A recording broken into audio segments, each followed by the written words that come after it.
माझ्या नामदेव महाराजांचा अधिकार काय सांगू तुम्हाला. काय अधिकार आहे नामदेव महाराजांचा.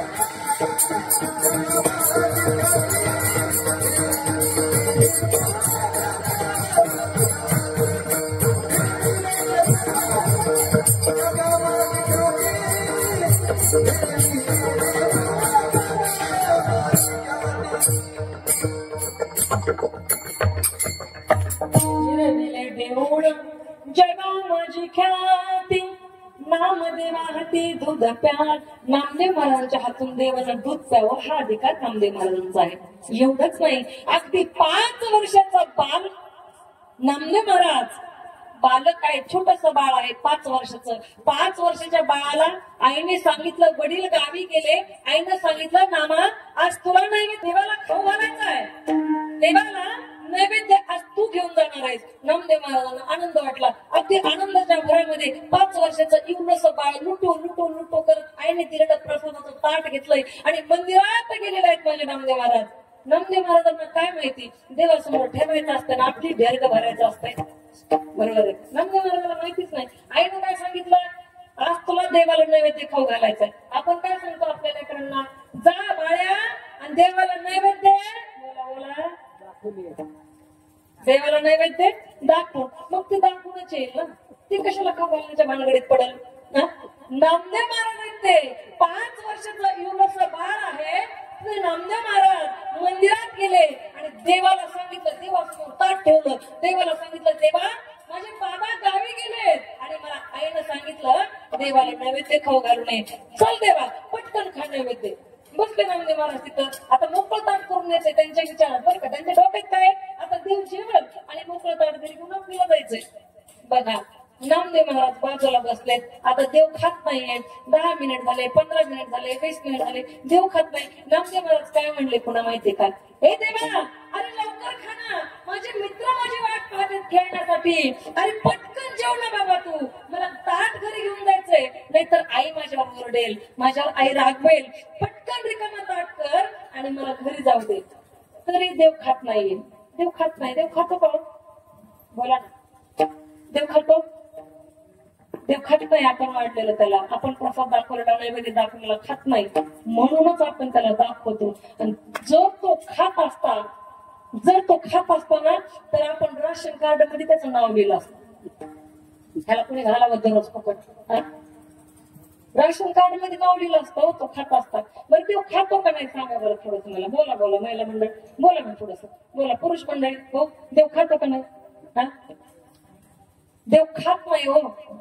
आपण खाऊ घालणार नाही खात, पण खाऊ घालणारा नामदेव महाराजांसारखा असल्यानंतर देवाला खाऊ लागतो.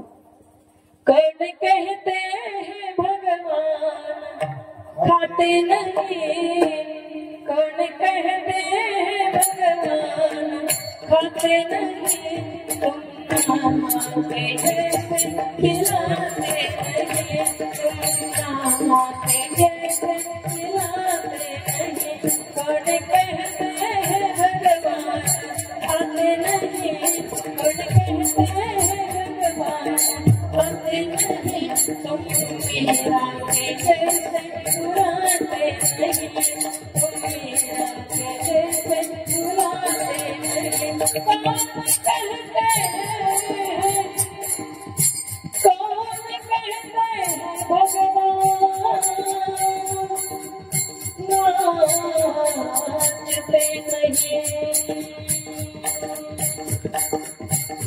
कौन कहते हैं, कौन कहते हैं भगवान नाचते नहीं, कौन कहते हैं भगवान नाचते नहीं, कौन कहते हैं भगवान नाचते नहीं, गोपियों के जैसे नचाते नहीं,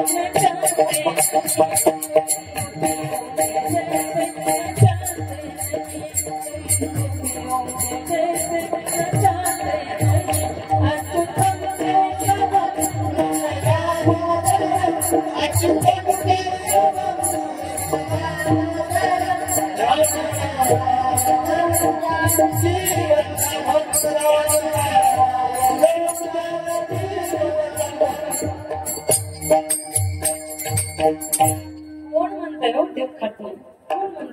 पटकन. नामदेव महाराज समोर बसलेले, देवा खाणारे पटकन, तेव्हा खाणं पटकन. आता 1 तास होत आला तरी देव खात नाहीये. आता मात्र नामदेव महाराजांना खूप वाईट वाटू लागलं. नामदेव महाराज काय म्हणतात, देवा अरे दररोज तुला माझे वडील नैवेद्य देतात ना खायला, त्यांच्या हाताने तू खातोस आणि आज मी घेऊन आलोय म्हणून तू खात नाहीस का रे? खाणार रे देवा, खाना. विनवणी करतायत, विनंती करतायत, देवाच्या पाया पडतात. देवा तुझ्या पाय पडतो रे देवा, पटकन खाऊन घेणं नैवेद्य, मला घरी जायचंय. आई माझी वाट बघत असेल, आई काळजी करेल माझी. किती वेळ झाला रे देवा तुझ्या मंदिरात मी येऊन बसलोय, देवा खाणार देवा, तरी देव खात नाही. आता मात्र नामदेव महाराजांना राहावेना. आता मात्र नामदेव महाराजांचा हृदय त्या ठिकाणी विचार करू लागले. नामदेव महाराज का बरं देव खात नसावा? आणि मग देवाकडे पाहिलं आणि रागाने देवाला म्हणू लागले, हे बघ देवा, तू जर मी आणलेला प्रसाद हा नैवेद्य जर खाल्ला नाहीस ना, तुझ्या या द्वारामध्ये याच उंबऱ्यावर मी माझं डोकं आपटून माझा प्राण देईल जर तू खाल्लं नाहीस. आणि काय पाहताय आश्चर्य, पाषाणाच्या मूर्तीमधून भगवंत साक्षात प्रकट झालेले आहेत आणि नामदेव महाराजांच्या जवळ येऊन बसले. अखिल कोट ब्रह्मांड नायक पांडुरंग परमात्मा नामदेव महाराजांच्या बाजूला बसून पहिला घास माझ्या देवानं माझ्या नामदेवाच्या तोंडात घातला आणि सांगितलं, नामा फार गोड आहे रे प्रसाद, फार गोड आहे. अहो खाऊ घालणारा लागतो, देव खातो बरं का. देव येतो आपल्या हाकेला, पण त्याला अंतकरणातून बोलवणारा लागतो बरं का. भगवान सुनते जरूर है, भगवान सुनते जरूर है, सदा जब दिल से होती है, मगर मुश्किल बात तो ये है कि ये बात बड़ी मुश्किल से होती है, ये बात बड़ी मुश्किल से होती है. आपण बोलवायच्या भानगडीत पडतच नाही. देवाला जेव्हा आपल्याला संकट येईल का मग देवा वाचवणार आहे. मग कबीरजी महाराज म्हणतात, दुख में सुमिरन सब करे, सुख में करे न को, जो सुख में सुमिरन करे, और दुख कहे को होय कबीरा, दुख कहे को. दुःखात त्याला आठवतो पण सुखात आठवत नाही. सुखात आपल्याला कोणाची आठवण येत नाही, कोणाची गरज वाटत नाही बरं का. दुःखात त्याला आठवतो, पण जर सुखात त्याची आठवण केली तर कबीरजी महाराज म्हणतात आपल्या वाट्याला दुःख येणारच नाही बरं का, दुःख येणारच नाही. बघा ना, नामदेव महाराजांनी देवाला आपल्या हातानं तो प्रसाद तो नैवेद्य भरवला. देव नामदेव महाराजांच्या तोंडात घास घालतायत, नामदेव महाराज देवाच्या तोंडात घास घालतात. काय सुंदर दृश्य असेल, काय सुंदर, काय पवित्र पावन ते दृश्य असेल. जेव्हा नामदेव महाराज देवाला खाऊ घालत असतील, पहिल्यांदा 5 वर्षाचं बाळ आहे, 5 वर्षाचं. आपल्या 5 वर्षाच्या लेकराला शेंबूड सुद्धा नीट पोचता येत नाही, बरोबर आहे का? 5 वर्षाच्या बाळानं नामदेव महाराजांना देवाला खाऊ घातलं. अशा अधिकारी संतांचा अभंग प्रस्तुत सेवेसाठी निवडलेला आहे. विठाला काय म्हणतात, हेच देवा पै मागत. जरी त्या नामदेव महाराजांचा भगवंतासोबत सहवास किती असला तरी सुद्धा नामदेव महाराज देवाला कधीच काय मागत नव्हते. तुम्हाला असं वाटेल नामदेव महाराज लय श्रीमंत असतील. नामदेव महाराजांच्या घरात बसल्यानंतर चंद्र सूर्य तारे मस्त येत होते. त्याचा अर्थ काय बोला ना जरा. हा, घरावर छप्परच नव्हतं, घर चंद्रमोळ्या, घरावर छप्पर नाहीये म्हणजे नामदेव महाराजांच्या तरी देवाला कधी काय मागितलं नाही. आणि देवाचा सतत त्यांना सहवास आहे. बरं देवाला काही कळत नसेल का, दिसत नसेल का बरं, पण देवाचं कसं आहे ना, जे मागत नाही ना त्याला देतच नाही देव बी, बरोबर. जे मागत नाही कधीतरी मग आपण जायला पाहिजे बरं का, मागायला पाहिजे. लोक काय म्हणतात, मला लोक म्हणतात ताई कशाला मागायचं देवाला, काही देव जे देणार आहे ते देणारच आहे ना, नाही मागितलं तरी तो देणारच आहे ना. पण कधी कधी असं होऊ शकतं, देवानं जर आपल्या नशिबात आपल्या भाग्यामध्ये असं लिहिलं असेल, ऍज यू विश, तुम्ही जे म्हणाल ते, असं जर त्यानं लिहिलं असलं तर आपलं काम आहे बरं का. मंदिरात जायचं, आपलं त्याच्यावर एक भार टाकून द्यायचा. मंदिरात जाऊन तुम्ही एवढंच करा, फक्त काय करावं म्हणून ऐका ना, एवढंच म्हणा. त्याच्या मंदिरात जाऊन काय म्हणायचंय, तेरी चौखट पे आना मेरा काम है, तेरी चौखट पे आना मेरा काम है, मेरी बिगड़ी बनाना तेरा काम है, मेरी बिगड़ी बनाना तेरा काम है, मेरी बिगड़ी बनाना तेरा काम है।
मी तुझ्या दारात आलोय, माझं बिघडलेलं कामात तुला बनायचं, तुला बनवावंच लागेल.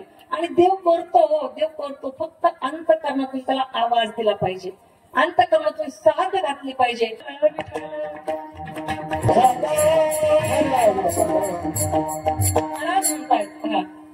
एच देवा पै मागत.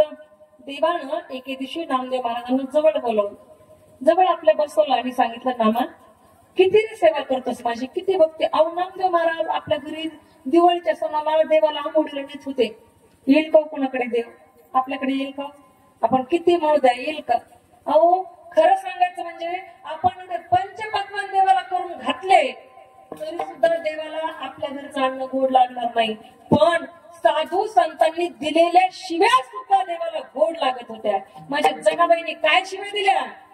अरे अरे विठ्या, मायेच्या कारण्या तुझी रांडरंडकी झाली. अहो एवढ्या शिवाय देवाला दिल्या हो. आणि जनाबाई जे म्हणले ना ते कोणीच म्हणू शकत नाही बरं का, कोणतीच स्त्री म्हणू शकत नाही. देवा काय म्हणली जनाबाई, ऐका ना. जनी म्हणे देवा झाले मी रिघाले घर तुझे काय म्हणते माझी जनाबाई, ऐका ना. देवाचं घर निघाले देवाला म्हणते. वाचतोय पाहता कोणाचं घर निघणं कळतंय ना, शब्द कळतोय ना. ऐका ना महिलांना, माऊल्यांना माझ्या, कोणाचंही घर निघणं कधीच चांगलं नाहीये. पुन्हा एकदा ऐका, कोणाचंही घर निघणं कधीच चांगलं नाहीये, पण माझ्या देवाचं घर निघणं याच्यापेक्षा चांगली गोष्ट दुसरी कोणतीच नाहीये. याच्यापेक्षा दुसरी कोणतीच गोष्ट चांगली नाही. जनाबाई म्हणली देवाचं घर निघले मी, आणि पट्टराणी म्हणून घेते जनाबाई स्वतःला, देवाची पट्टराणी मी. आणि आपल्याला काय वाटतं की देवाची पट्टराणी म्हणजे त्याची बायकोच असायला पाहिजे. अजिबात नाहीये. माझी मीराबाई बायको होती का देवाची, पण देवासोबत तिनं लग्न केलं ना विठायला.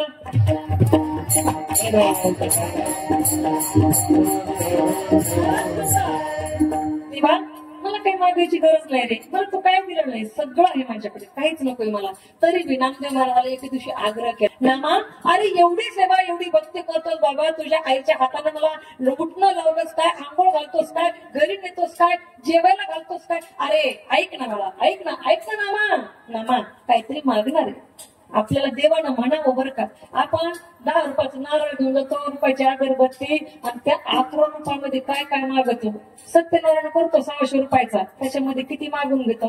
सतत देवाच्या सहवासात जे संत राहतात, अर्थात नामदेव महाराज राहतात, अभंग आपला चालू आहे त्यांचा.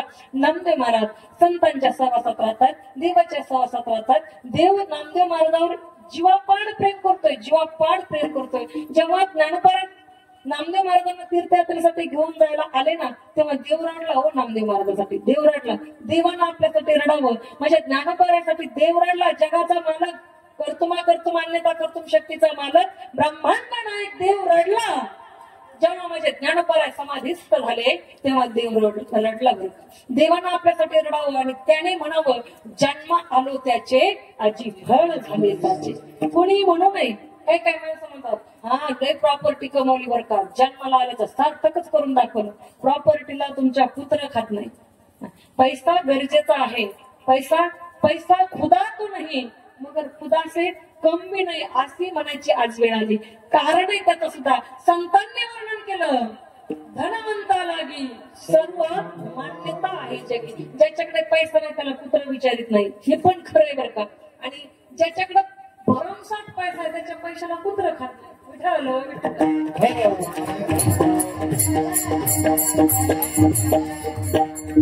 म्हणलं मी सांगितलं पॉकेट सांगताना विचारून घेतात पुढचे सांगावं लागतं.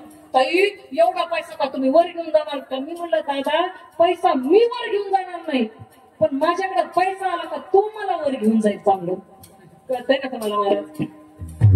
पैसा मी वर घेऊन जाणार नाही पण तो पैसा मला वर घेऊन जाईल ना, मला वरच्या लेवलला घेऊन जाईल म्हणून लागतो. खाण्यापिण्यासाठी पोटा पाण्यासाठी गाडीला डिझेल पाण्यावर चालत नाही गाडी, ड्रायव्हरला पैसे द्या. सांगायचं तात्पर्य काय? पैसा खूप गरजेचा आहे पण कमवावर का नक्की कमवा, पण कसा कमवा?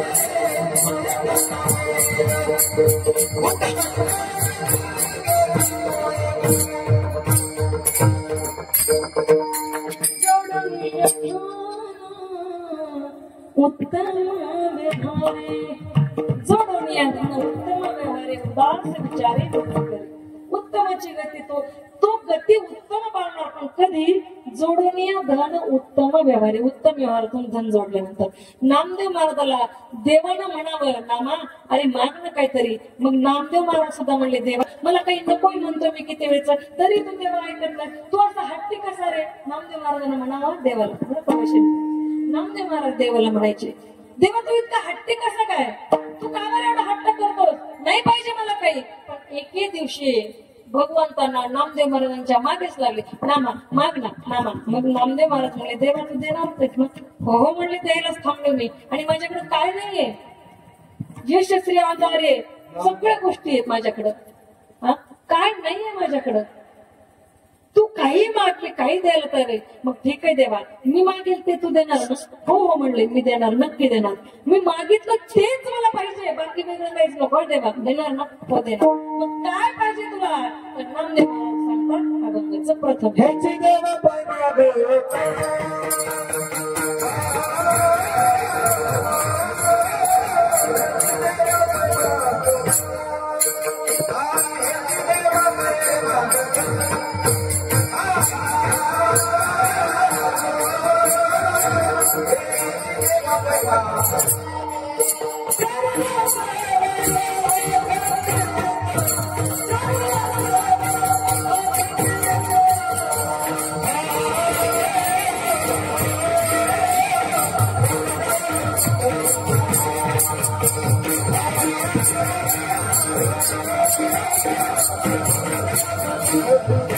टाळी वाजलीच पाहिजे बरं का. कीर्तनामध्ये गायन आवडलं टाळी वाजवा, मृदंगाचे बोल आवडले टाळी वाजवत जाणं. आणि आपण जागे आहोत ह्याचं एक प्रमाण पण भेटतं. काय काय माणसं डोळे झाकून आपण म्हणलो काय काय नाही मी डोळे झाकून ऐकते झोपून घेते मावशी 2 तास कीर्तनात फुल जागीच आहे मी डोळे झाकून. मग जागा असल्याचं प्रमाण पण भेटतं मला मी म्हणून टाळी वाजवत जातो. मग नामदेव महाराज म्हटले देवा तुला द्यायचंच आहे? हो ना द्यायचंच आहे ना. मग देवा मग मी मागितलं ते देणार? हो ना तू मागितलं ते काय पाहिजे तुला? मग नामदेव महाराज काय म्हटले हे ची देवा पै मागत देव हेच मागतो काय चरण सेवा अखंडित, तुझ्या चरणाची सेवा मला अखंडितपणे पाहिजे. काय बरं असं चरणामध्ये? ती चरणाची सेवाच मागायची. काय देवाच्या चरणामध्ये? काय देवाच्या चरणामध्ये? काय होतं देवाच्या चरणाने? हा, भजन करा सांगते. विठाल आता कोठे धावे मन, आता कोठे धावे मन, आता कोठे धावे मन, आता कोठे धावे मन, तुमच्या चरणा देखनिया, तुमच्या चरणा देखनिया, तुमच्या चरणा देखनिया,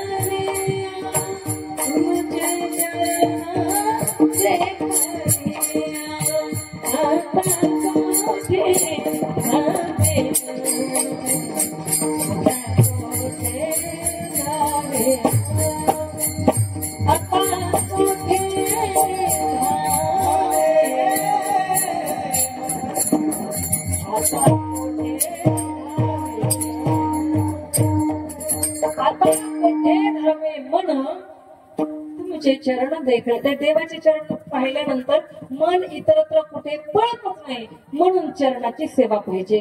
भगवान परमात्म्याच्या चरणाची सेवा सगळ्याच साधू संतांनी सांगितली बरं का. तुझी चरण सेवा साधावया घेईन मी जन्म या जसाठी देवा.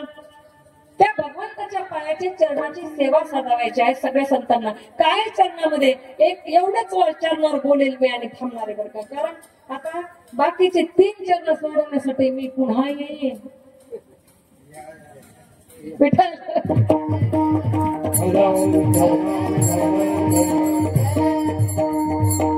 वेळ खूप झालेला आहे आणि सकाळ माधंगाची माणसं असतात. आम्हाला तुम्ही 12 वाजता उभं केलं पाहिजे भाऊ. आम्ही 2 वाजेपर्यंत कीर्तन करणार. आमचं कसं आहे, उठली चिंता आणि एकच धंदा आमचं. पण तुम्ही सगळे थकतात ना, त्याच्यामुळं आम्हाला 12 नाही, तुम्ही 2 ला गेला तर 5 टाकल्यापर्यंत निघू आम्ही. आम्हाला काय तेच धंदा आपला उठला की मग दिनरजनी हाची धंदा, गोविंदाचे पड, आम्हाला रात्री कळण दिवस कळण काय का नाही. विठाल चरणामध्ये काय आहे ऐका, एवढंच सांगेल आणि थांबेल बरं का. एकदा काय झालं, राजवाड्यामध्ये भगवान परमात्मा रात्रीच्या वेळेला झोपलेले आहेत. गाढ झोपी गेले भगवान परमात्मा कृष्ण कन्हैया गाढ झोपले.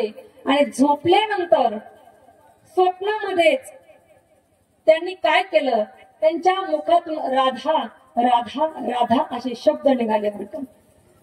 राधा राधा राधा शब्द निघाल्यानंतर बाजूला रुक्मिणी आईसाहेब होती बरं का. वैशालीताई ऐका ना, आपला नवरा झोपलाय रात्री 1-2 वाजता आणि त्याच्या तोंडात आपलं नाव सोडून दुसऱ्या बाईचं नाव येतंय. सांगा ना महिला मंडळ काय करणार तुम्ही? नवऱ्याला लाद घालून उठणार पहिली गोष्ट. कोणाचं नाव घेतोय सांगा अगोदर. बरोबर आहे ना महाराज, मोठे महाराज असंच होईल ना. रुक्मिणी आईसाहेबांनी काय वेगळं केलं वाटतं का तुम्हाला? त्याला हलवून उठवलं देवाला. का म्हणे कुणाचं नाव घेताय? तू म्हणे कुणाचं नाही, काय नाही म्हणे, मी झोपीत असेल मला काय आठवत नाही. पुन्हा झोपले, पुन्हा राधे राधे राधे. रुक्मिणी म्हणाली ही राधी कोण हिचा पत्ता काढावा लागतो. अष्टप्रधान मंडळाने मिटिंग घेतली. राधी कोण आहे म्हणले हे अगोदर तपास करावा लागतोय. देवाच्या तोंडात नाव येतंय. 16,108 बायका कमी पडल्या का म्हणली ह्याला. आणि कोणती राधी आणली अजून नवीन. देवाची बायको होती पण बायकोच होती ना ती. बायकोला आपल्या नवऱ्याच्या तोंडात दुसऱ्यांचं नाव जास्त जमत. कोणी जर सहज बोललो काय म्हणत होती ती रघुबाई, ती भामाबाई, ती प्रिया, ती सुरेखा, काय म्हणली तुम्हाला ते कुठे येतं? अगं काही नाही ग, असंच काहीतरी जे आधी वगैरे घातलं होतं. काय म्हणली ती सांगा मला. बायकांचं हे ते लक्ष देत आणि बायको ही करणारच बरं का. बायकोचं म्हणजे फार विचित्र बरं का. बायकोचं सांगायला वेळच नाही आपल्याला. देवाचं नामदेव महाराजांचं राधेचं कृष्णाचं सांगायला वेळ नाही, तर बायकोचं कुठे सांगायचं आपल्याला. असं बर हॅलो म्हणलं, हॅलो म्हणलं की आलोच म्हणावं लागतं. त्याला बायकोचा धाक म्हणतात बरं का. विठ्ठल विठ्ठल फार अवघड एका बोटावर बायको अशी नाचवती बघा, एका बोटावर, एकाच बोटावर. तुम्हाला प्रमाण सहित सांगत ऐका ना, 4 माणसात नवरा बसलेला असावा, 4 माणसात. 5 माणसं असे बसले होते, पलीकडे बसलेत की कसे तसे बसलेले होते. बायको इथं होती. बायको म्हणले, बापाचा बाप. बापाचा बाप नाही तिथं कुणी असलं तर यायचं उठून बिचारा इथं. बायको इथं उभी, बापाचा बाप.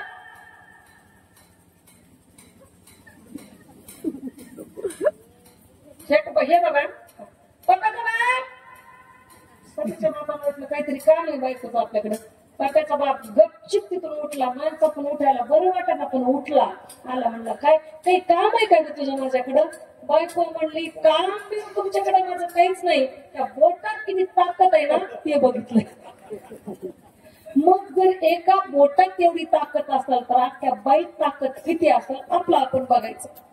आणि प्रत्येक बायको म्हणते आपला नवरा किती हुशार असू द्या, नवरा डॉक्टर असू द्या, इंजिनियर असू द्या, कलेक्टर असू द्या, मंत्री असू द्या, मुख्यमंत्री असू द्या, पंतप्रधान असू द्या, राष्ट्रपती असू द्या, त्याची बायको त्याला म्हणते बाई आमच्या त्या बाई. आणि experience is better than knowledge. अनुभव ज्ञानापेक्षा श्रेष्ठ आहेत बरं का. अनुभव घेताना ठेचा खावे लागतात. ज्ञान पुस्तकात वाचून मिळतं, पण अनुभव घेण्यासाठी ठेचा खावे लागतात. आणि त्याच्या पुढे वाक्य बोलू कसं ऐका ना बघ, त्याच्या पुढे वाक्य बोलते, जीवनात आणि जेवणात ठेचा असल्याशिवाय मजाच येत नाही. हो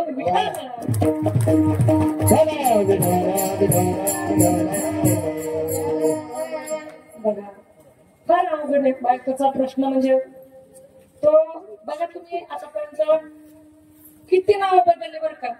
पप्पा म्हणायचे पप्पा पूर्वी, आता पॉप म्हणतात. डॅडीचं डॅड झालं, पप्पाचं पॉप झालं. बघा, मम्मीचं मॉम केलं, ब्रदरचं ब्रो झालं, सिस्टरचं सिस झालं. पण मजा आलाय कोणाची बायको नावामध्ये. त्याला खोडी करायची कोणाची मजा आलाय. बायको ती बायकोच आहे. तोडफोड केली का बायकोची? बायको शब्दाची नाही ना. तिचा धाकच तेवढा दादा लय अवघड आहे. हा विठा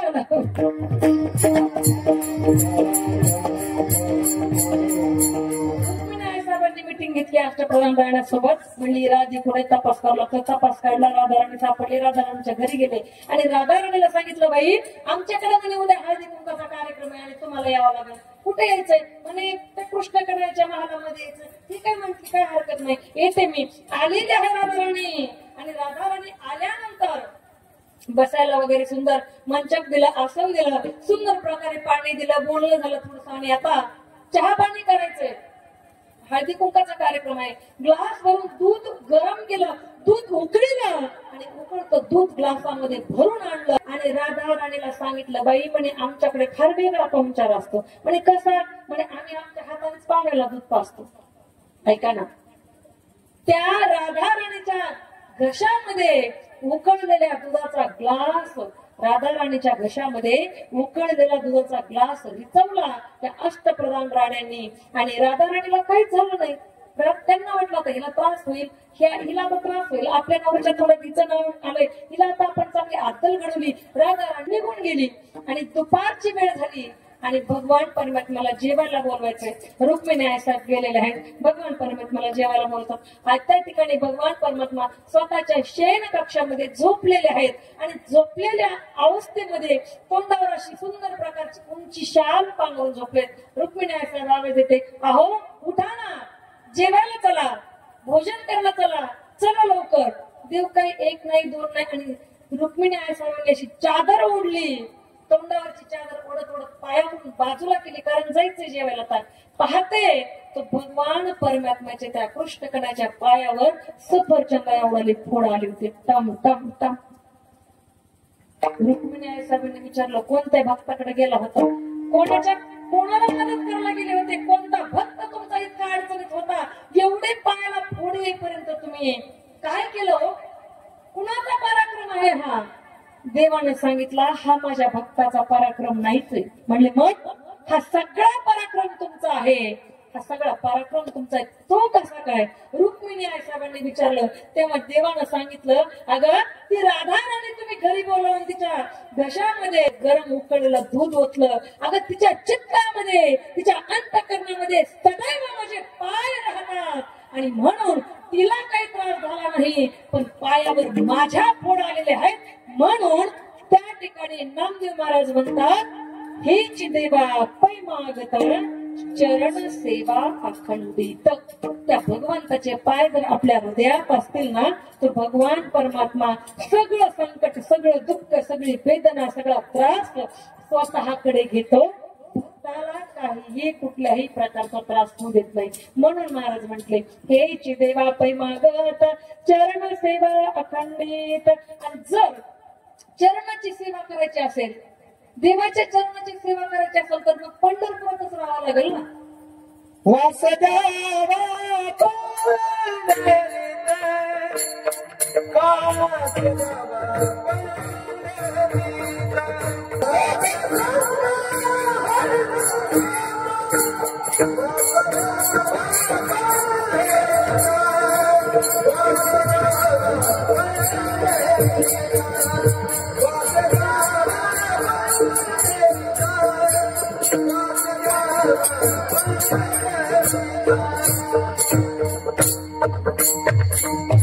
वास द्यावा पंढरीचा का, तर चरणाची सेवा करायची. मग पंढरपूर मध्ये वास द्यायला पाहिजे, तिथंच राहावं लागेल. वास द्यावा पंढरीचा, सदा संग हरिदासाचा, सतत मला हरिदासांची संगती भेटली पाहिजे. आणि पंढरपूरमध्ये गेल्यानंतर भगवान परमात्मा आणि हरिदास तिथं असतातच ना, त्यांची संगती भेटणारच. म्हणून वास द्यावा पंढरीचा, सदा संग हरिदासाचा. आणि नामदेव महाराज म्हणतात, देवा तुला जन्माला मला कोणत्याही जातीत घाल, जन्म हो का भलते याती, परी मी न चुको हरिभक्ती. तू माझा जन्म कोणत्याही यातीमध्ये घाल, कोणत्याही कुळामध्ये घाल, खालच्या कुळामध्ये, खालच्या जातीमध्ये घाल, पण माझ्याकडून हरिभक्ती करून घेण्याचं तू चुकू नको आणि मला चुकू देऊ नको. वास द्यावा पंढरीचा, सदा संग हरिदासाचा. आणि शेवटच्या चरणात महाराज म्हणतात,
नामा म्हणे कमळापती, हेची द्यावी पुरता पुरती. शेवटच्या चरणात महाराज काय म्हणतात, देवा तुला द्यायचंय ना, मला हेच दे. पुरता पुरती म्हणजे जेवढे माझे जन्म होतील तेवढ्या जन्मामध्ये मला हेच दे. काय वरती सांगितलंय, चरण सेवा अखंडित, वास द्यावा पंढरीचा, सदा संग हरिदासांचा, जन्म हो का बोलते परी मी न चुको हरिभक्ती. एवढी मागणी माझी आहे, ही कायम मागणी आहे. जोपर्यंत मला जन्म असतील तोपर्यंत मागणी माझी ही आहे. चला भगवंताचं संप्रदायाच्या नियमाप्रमाणे एकदा नाव घेऊ, त्याच्या बायको सकट म्हणजे त्याला आनंद होईल, है का नाही. विठोबा रखुमाई